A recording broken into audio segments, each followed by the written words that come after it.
A few years ago, I came home after a service and we were having one of those crazy California rolling blackouts. Remember those? That was so lame.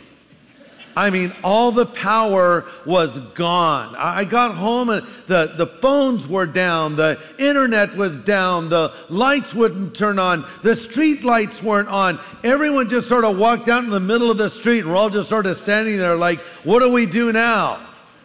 Get a new governor. Yeah, we'll start there, but the point was there was no light anywhere. All I had was my cell phone, and it had a low battery, but there was a little light that emanated from it, and I used it to find my way around. You see, it was very, very dark, but what I discovered was a little light went a long ways.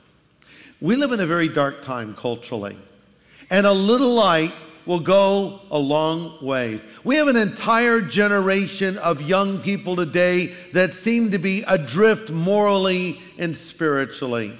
USA Today did a cover story this last week on this generation that is described as the Millennial generation, those born between 1980 and 1991. After a lot of research was done, it was revealed that most millennials today don't pray, don't read the Bible, they don't go to church. And one expert was quoted as saying, if the trends continue, the millennial generation will see churches closing as quickly as GM dealerships. The article went on to say millennials are the most religiously diverse generation in our culture's history. They're unsure of the afterlife, unsure of the divinity of Christ, unsure of all the things that we hold dear as believers. This generation needs to be reached big time. And part of the fault lays at the feet of my generation, the baby boomers. We're too obsessed with being forever young, you know. We're the generation that effectively started what we know as youth culture today, and a lot of us can't let go. It's kind of sad, really. The Eagles have been on tour, and Glenn Fry, one of the Eagles, actually said in the concert, "Welcome to the Eagles Assisted Living Tour." And that was pretty accurate. Their hit, Heartache Tonight, has now been changed to Heartburn Tonight, you know.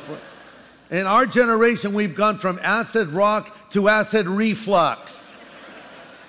Herman's Hermits are still touring as well. Remember their song, Mrs. Brown, You've Got a Lovely Daughter? Now it's Mrs. Brown, You've Got a Lovely Walker. You know, they just have to update the lyrics. Did you see The Who at the Super Bowl? That was kind of scary. You know, they're still talking about my generation. They should update that to talking about my medication, I think.